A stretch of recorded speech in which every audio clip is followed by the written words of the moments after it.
उसके बाद हम लोग आ जाते हैं अब एंटी थायराइड ड्रग्स के ऊपर। हम लोगों ने थायराइड को कम्प्लीटली एक्सप्लेन किया, उसके हार्मोन्स को देखा, उनके इफेक्ट्स देखे, क्लिनिकल यूजेस देखी और टॉक्सिसिटीज देखी। अब हम लोग देखते हैं एंटी थायराइड ड्रग्स का। एंटी थायराइड ड्रग्स की हमारे पास 5 क्लासिफिकेशंस आती हैं। सबसे पहले thioamides, then iodide salts and iodine, radioactive iodine, anion inhibitors and other drugs. सबसे पहले हम लोग डिस्कस करेंगे थायोअमाइड्स को। थायोअमाइड्स में जो हमारे पास क्लासेस आ जाती हैं वो आती है मेथिमाजोल एंड पीटीयू, प्रोपाइल थायोयूरेसिल। ये दो हमारे पास इसकी सब क्लासेस हैं। अगर हम इनके मैकेनिज्म ऑफ एक्शन की बात करें तो सबसे पहले ये आता है कि ये इनहिबिट करते हैं थायराइड हार्मोन को और प्रिवेंट करते हैं coupling of DIT and MIT. अब बेसिकली हम लोग के पास जब ये प्रिवेंट करें कपलिंग ऑफ डीआईटी और एमआईटी को तो ये कन्वर्जन को भी इनहिबिट कर देंगे T3 से T4 में। और इसका जो ऑनसेट ऑफ एक्शन है वो हमारे पास आता है 3 to 4 वीक्स। क्लिनिकल यूज़ की अगर हम बात करें तो ओरली यूज़ करते हैं और ये हम लोग उन पेशेंट्स में यूज़ करते हैं जो यंग पेशेंट्स होते हैं, जिनका जो ग्लैंड होता है हमारे पास थायराइड ग्लैंड वो स्मॉल होता है और उनकी जो डिजीज़ होती है वो माइल्ड लेवल के ऊपर होती है, तो ये हम तभी यूज़ करते हैं। उसके बाद अगर हम इसकी टॉक्सिसिटी की बात करें तो टॉक्सिसिटी में हमारे पास स्किन रैश कॉमनली आता है। उसके बाद स्वेयर रिएक्शंस आ सकते हैं जो कि रेयरली है, लिवर डिस्फंक्शन।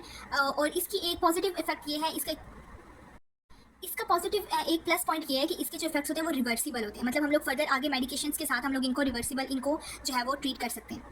उसके बाद आ जाती है सेकंड क्लास। सेकंड क्लास में हम लोग कहते हैं आयोडाइड साल्ट्स और आयोडीन आ जाते हैं। तो इसमें जो हमारे पास एग्जांपल होगी वो लुगोल सोल्यूशन, जिसमें हम लोगों के पास आयोडीन और पोटेशियम आयोडाइड होता है और दूसरा हमारे पास सोल्यूशन होता है पोटेशियम आयोडाइड का। ठीक है, अब मैकेनिज्म ऑफ एक्शन की बात करें तो ये हमारे पास जो हमारे पास थायराइड ग्लैंड है उसका साइज को रिड्यूस करते हैं और उसकी वेस्कुलैरिटी को रिड्यूस करते हैं और आयोडीनेशन ऑफ टायरोसिन उसको भी इनहिबिट कर देते हैं और उसके बाद इनहिबिट करते हैं थायराइड हार्मोन्स को।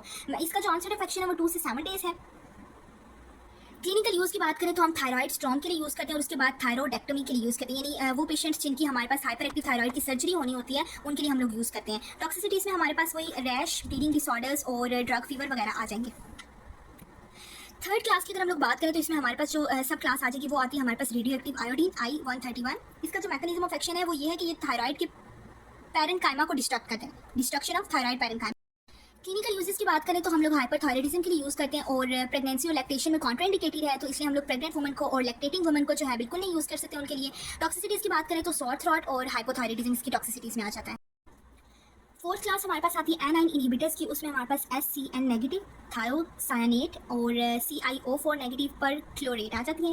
मैकेनिज्म ऑफ एक्शन की बात करें तो ये बेसिकली हमारे पास आयोडाइड ट्रांसपोर्टर को ही इनहिबिट कर देती है। क्लिनिकल यूज़ में हम लोग रेयरली यूज़ करते हैं क्योंकि इनकी जो इफेक्टिवनेस होती है वो unpredictable.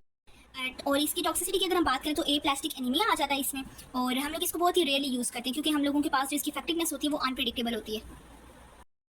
Fifth and last one class की अगर हम बात करें जिसको हम लोगों ने अदर ड्रग्स का कहा था, उसमें हमारे पास बीटा ब्लॉकर्स और प्रोपेनोलोल आ जाते हैं। बीटा ब्लॉकर्स डेफिनेटली इनहिबिट करेंगे बीटा रिसेप्टर्स को और प्रोपेनोलोल का ये होगा कि वो कन्वर्जन T4 से T3 की कन्वर्जन को इनहिबिट कर देगी।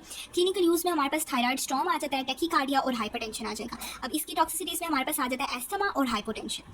तो ये थी हमारी सारी जो हम लोगों ने डिस्कस की एंटी थायराइड ड्रग्स, और ये हम लोगों ने अपना चैप्टर कंप्लीट कर लिया thyroid and anti thyroid drugs का। वीडियो अच्छी लगी हो तो वीडियो को लाइक कीजिएगा, चैनल को सब्सक्राइब कीजिएगा।